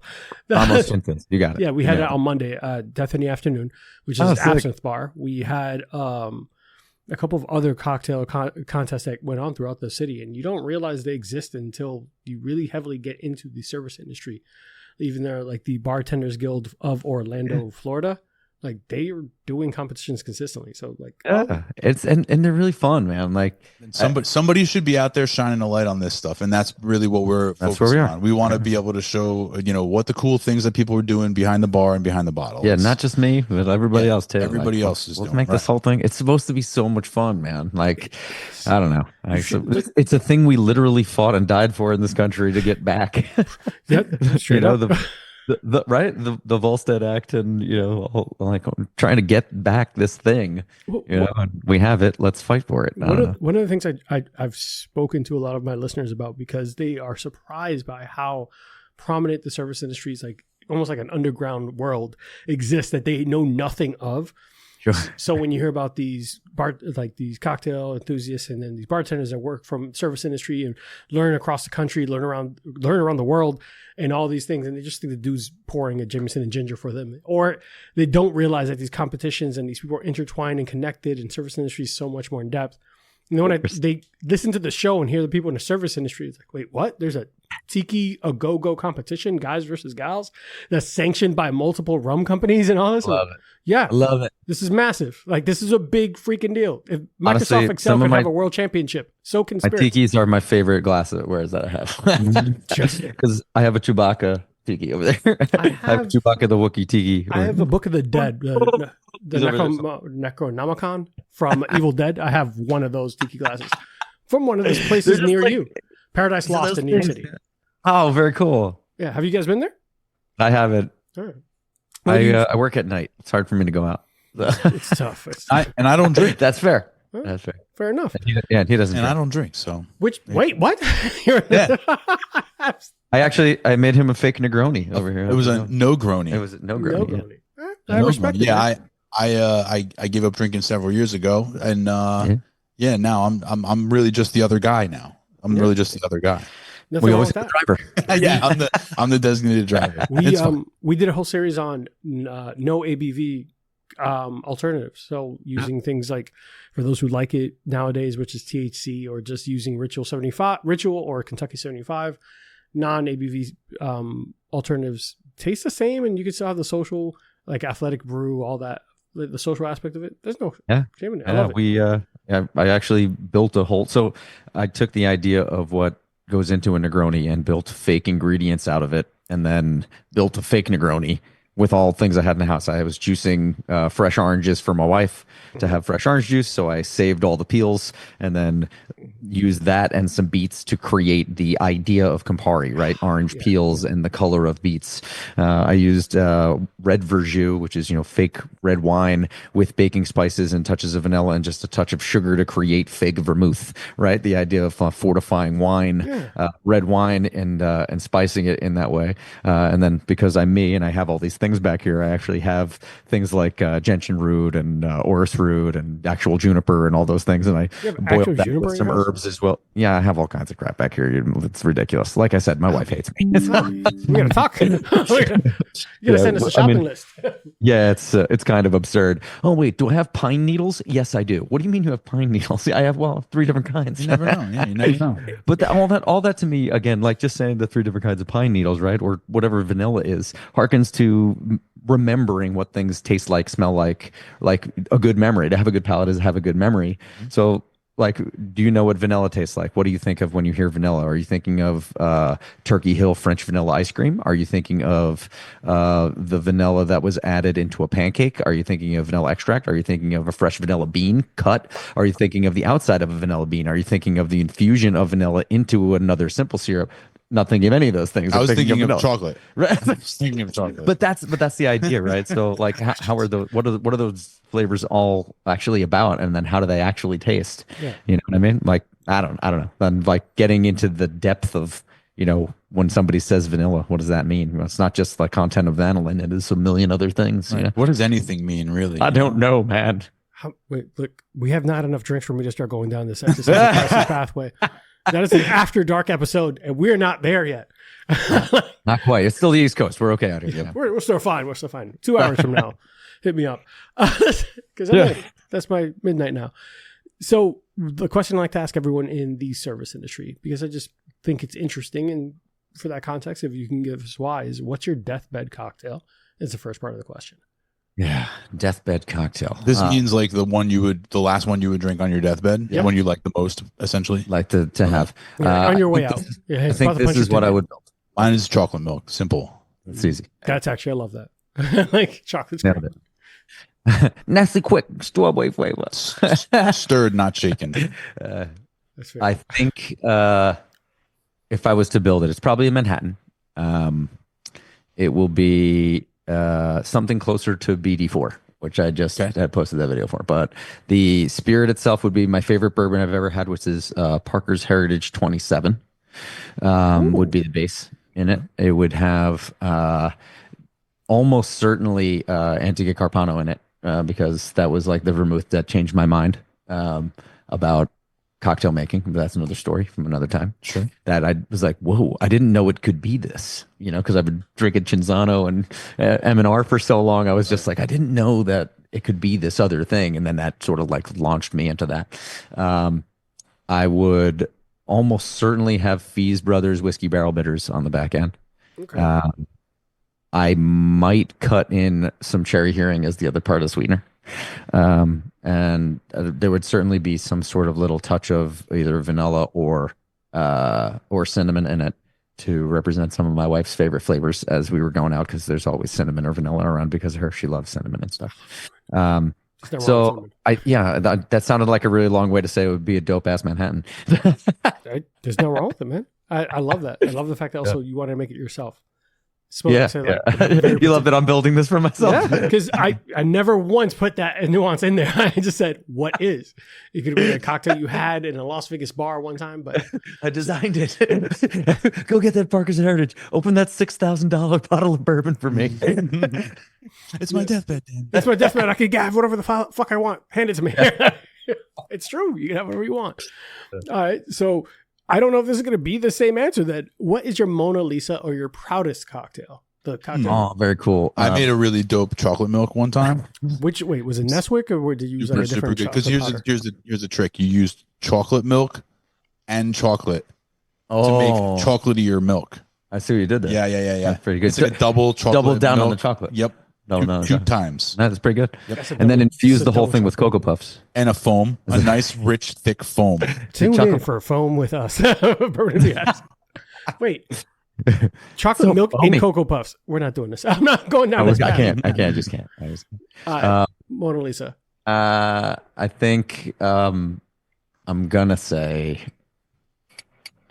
I worked for this Austrian chef, and there's a couple things I really loved doing for the Austrian chef. I did a drink I called Lindsay. I built the whole idea around a dessert of his. Worked for this Austrian chef. He was really famous for a lot of his desserts, especially Linzer Tort, which he made in-house, right? Like right down to making the jam and the filling and all the stuff that goes inside a Linzer Tort, right? Basically, a Linzer Tort is pastry, red berry jam filling of some sort, baking spices, nuts. Boom, right? You basically have a Linzer Tort, right? So I took that idea and I created an old fashioned out of it, right? Old fashioned, simple ingredients, right? Spirit, sugar, bitters, water, right? So the idea of using bourbon as the base, which at the time I was using, I used Garrison's for the competition, but I originally designed it with Bardstown Fusion Series, Fusion 4. Okay. In it, which was awesome. One of my favorites. Fusion Series doesn't even exist anymore, but that was the original. That was the original base in that cocktail. And then I designed the red berry syrup to represent all the red berries. And what I did was I pushed raspberries through a cherry syrup that I built. So I basically built a simple syrup, but out of cherry juice instead of water, tart cherry juice to begin. And then I pushed fresh raspberries through the whole thing, through the chinois when I was draining it. As they had been cooked into it. In addition, it had like 17 or so other ingredients mixed in, including like cassis and some baking spices and some orange peels and lemon peel and a couple other things to like sort of create some of the back end that I needed and wanted. And I went through 7 different versions of it before I settled on one. Like we said, there's a lot to be done in the kitchen when you want to do these things, but do them really well. Yeah. So I created this thing to represent the exact flavor of the jam that was in his Linzer Tort. That was the freaking idea here, right? Like I'm trying to recreate his dessert as a drink.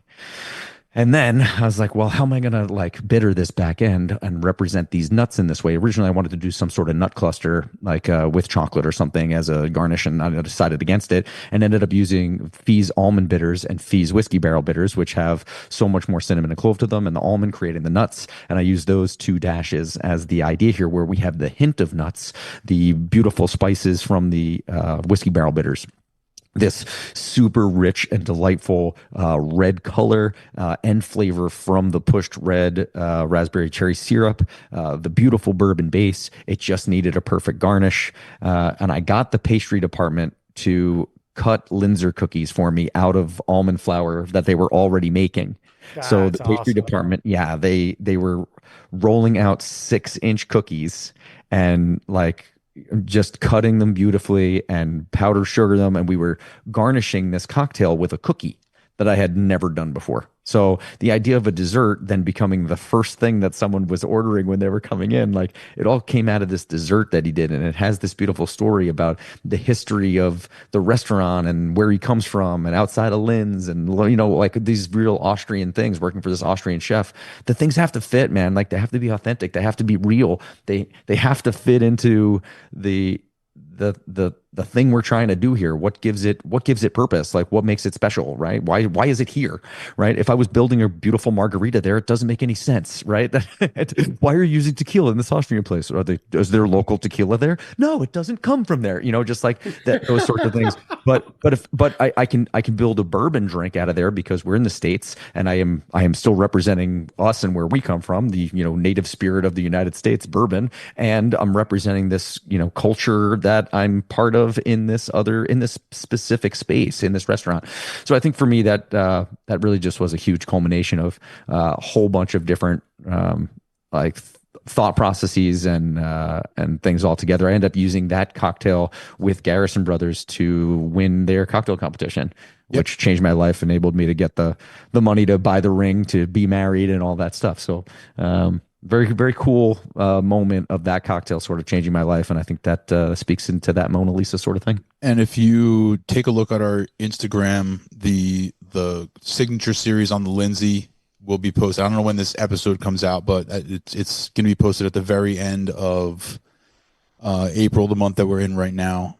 And then we'll also be following that up at some time with the build of the actual syrup and the cookies. We, a little while ago, Albert built the syrup at his other apartment, and his wife made the cookies. She did. So, and I was there. I filmed a bunch of stuff there. So I'm putting together a little segment on that as well. So stay tuned to the Instagram and YouTube, and you'll see all about the Lindsay as well.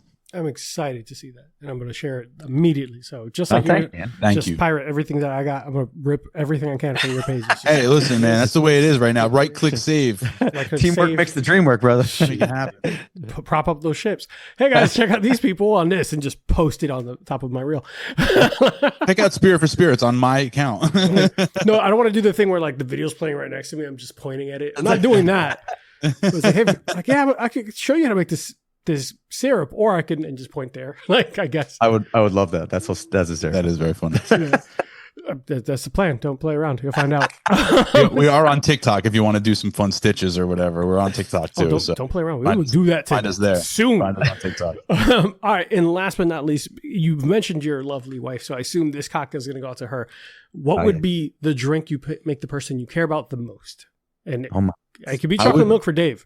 I would make chocolate milk for yourself. I would probably do a hot chocolate for my mom.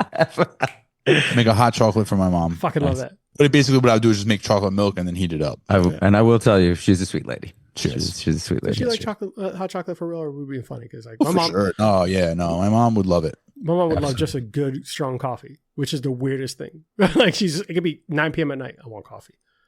Yeah, not my mom. No, she would do the chocolate milk. She would do the chocolate milk. Yeah, my mom's she's like a no caffeine after noon type.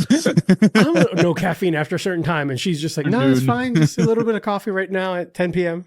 Whatever. Yeah. But Alby?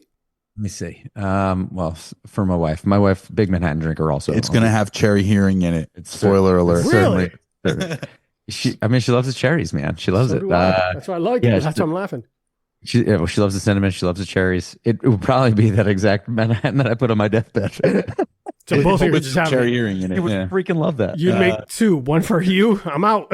One for her. He would absolutely love that. That's awesome. Yeah. I've made an awful lot of Manhattans for my wife over the years. It was the official cocktail at our wedding as well, which was very cool. It was of course. What I should have done was hire bartenders myself that the catering company then would have had to deal with, but we just dealt with whoever was there, and I stocked their full bar, and I put out all the jiggers and the tools and the whole thing. And when I came downstairs later after whatever, I came to the bar and all the stuff was tucked away in a box and they're just pouring right out of the bottle into glasses and stuff. And I'm like, freaking losing my mind. But that's the thing. Yeah, it would definitely be a Manhattan at the end of the day for my amazing and beautiful wife. It would be a little touch on the softer side. It would be a bourbon base, not a rye, and it would certainly have some sort of cinnamon garnish. You know what I might do? I might actually just toast a piece of cinnamon and lay it on top, because that would just hit her just right. I think. Awesome. There you go. Yeah. Just a funny story. I love that, first of all. But funny story, at a friend's wedding, she asked me what cocktails I would recommend, and I gave him a list and all that stuff because I'm like the resident drunk. So I told her prickly pear margarita, and I gave her ingredients, and I said, but it has to be fresh lime juice. Please don't use any of that store-bought random shit because it doesn't taste like crud. She's like, is it really that important? I was like, yes, it really is. It's your special day. Do what you want. I can't tell you how to live, but it would taste like trash. She's like, this would be fresh. And when I'm her man of honor, I was on her side of the wedding. I'm seeing the caterers pop up with the jugs of lime juice. I was like, what the mother? I said nothing, but I went up to my friend who's the chef. I was like, do you see this shit? The audacity. He's like, shut up. We're at a wedding. Have fun. The best we can. You're lucky they didn't just take a whole bunch of lemons and color them green with Sharpies. Yeah, that's what he said. He's like, it's a catering company. They don't give a fuck. They're just gonna make the drinks. I was like, zero things to care about. Fair enough. Fair. Yeah, it was right. It was great, and I gave away a whole bunch of bottles to the whole team anyway because Nice. I That's dope. That's had awesome. lots of money. Albie, if you need an address to unload old shit, let me know. I mean, you know. I made a lot of friends over the years, man. When the wedding came, people were like, take some of this for your wedding, take some of that for your wedding. And I'm like, what am I going to do with all of this Remy Cointreau product? My very good friend at Remy gave me some really great stuff at her storage unit and just, my amazing wife. I was like, why don't we do a cognac version of a Negroni, babe? Just grab one of those cognacs up there. So she makes this drink and the thing, and I like sip it. And I'm like, what cognac did you use? She's like, I don't know, that weird shaped bottle. And I'm like, oh no. The really, really, really expensive cognac. It was a Remy XO Negroni. Oh boy. That's right. Yeah, it was a delight. Drink. $60 cocktail. No wonder it was a delight. Quality drink. That's all that matters, right? Yeah. Well, that's the other thing I think, which is really great. I get to spoil myself at home, and I get to spoil people when they come over, and I have some really cool stuff. That's and that's part of the name of the game for me is like having the stuff that I think is awesome and interesting and fun. The way when we do a video for whatever Irish Whiskey Day, I'm like, well, I have this really cool thing I got from Tullamore Dew. I got this really cool thing that that's the fun of it for me. Yeah, and to be honest, I joke about that, like, oh my god, the expensive bottle. It's meant to be drank, right? Yeah, that's exactly right. Dave Pickerel told me this great thing once. And what a full circle moment to come back to Dave in this cool thing. I guess I had a bottle of Whistle Pig Boss Hog 3, which I guess is Spirit of Maud. It was either 3 or 5. Anyway, he gives me the bottle, and I'm like, great. He like puts his Herbie Hancock on the side for me, whatever. And I said, great. Now I can never drink it. And he goes, no, first of all, the spirit inside is still just fine. The sink will not seep through the glass, I promise. It's just a little joke, and I thought it was great. And he said, well, he's like, well, what do you think, like, the day you're waiting for a special occasion to open it or something like that? And I'm like, yeah, I don't know. Was there an occasion special enough? And he just said Tuesday night. And I said, what do you mean Tuesday night? And he said, isn't the occasion opening the bottle? And I just thought that was brilliant. And I'm just like, I've taken that with me. Dude, so isn't the occasion opening the bottle? Yeah, that's the occasion. So just do it on a random fucking Tuesday and be like, dude, the day I opened this was so cool. Aaron Judge was 3 for 4. He had 2 homers. I had a couple dope whiskeys. It was Tuesday in April, and it was awesome. You know what I mean? Just like, I love it. I love that. Great idea. I love that. I love that premise because there's so many people who keep Dusties on the shelf that they never open. And at the end of the day, like even the purpose of the show was to emulate that feeling of being in the backyard with your friends, sharing some spirits, bullshitting, having some stories, and hanging out, and just being in that moment and expressing yourselves and just being right? And just man. So it's one of those things where that bottle is a catalyst for a great memory. I'm not going to remember any times I started with I had a salad. I'm not going to remember any of those times, but you sure as hell can pour it up, share it with someone you care about, and that's value enough. So I like that. That's the game. Open it up. Yes, sir. Yeah. Well, guys, as we close out, where can people find you? I know that we've talked about your links, but just so people closing out. Sorry. You can go to spiritforspirits.com. That's our website. You can check us out there. You can go to YouTube and subscribe at Spirit for Spirits. You can go to Instagram at Spirit for Spirits and follow us there as well. YouTube, Instagram, and spiritforspirits.com. And then, of course, like I said, we do have a TikTok as well. I try to keep up on the TikTok, but I'm a little older than the TikTok generation, so I do my best on TikTok. Yeah, completely fair. Albie, any closing words before we? I don't know what TikTok is. I handle all the social media. I handle all the social media stuff. That's my department. He's like, "What's the TikTok?" Is that a new bourbon? I'm not. Does Rabbit Hole make that? That sounds like something Rabbit Hole make. Rabbit Hole would make that, wouldn't it? Right, yeah, TikTok it would have like a picture of Alice on it and the rabbit hole and the clock. It's time. Like, I'm late. I feel like we could. You're onto something there, guys. There you go. All right. So as we close out, Albie, anything before we go? No, man, I appreciate you so much. Thanks for having us. Yes, thank you so much. Thanks for coming around. Everybody reach out, do the thing. listen to the podcast and check out the show. We appreciate you being here. Of course, man. It's tons of fun to get to know you guys and everything that you're doing. And I think it's super unique. It's going to be a lot of fun. It makes sense. And the fact that it didn't happen before is crazy to me. So keep doing what you guys are doing. And once again, I said it, the tenacity to like have this idea before the pandemic and to still push through, see this project through to fruition. Like a round of applause for that. And cheers to you, gentlemen. Thank you. Thank you, bro. Appreciate you. Of course, little golf club. Little snaps because, city. We do all the snaps. It's a restaurant thing. We just do the snaps when somebody does something good. Yeah. Or pour up some Malort if it's someone you don't like, or pour up some, Fernet Bronca. Yeah. Bronca. So guys, if you like everything we're doing at the show, follow us at Bourbon_and_BS. We are doing a soft relaunch in June. I'm going to reveal the name as we get closer because people don't love the curse words and the algorithms keep pushing me down. So as more sponsors try to hit me up, they like a name that's a little bit more open. So we'll talk about it later. It's going to be a little teaser. Make sure that you guys like, subscribe, follow us. We are on TikTok where we put drink recipes, stupid little funny reels about my day drinking and having an office job that allows me to have alcohol in the background. Mind your business. They don't know. Teams can't alcohol test me. Can't breathalyzer. Not yet.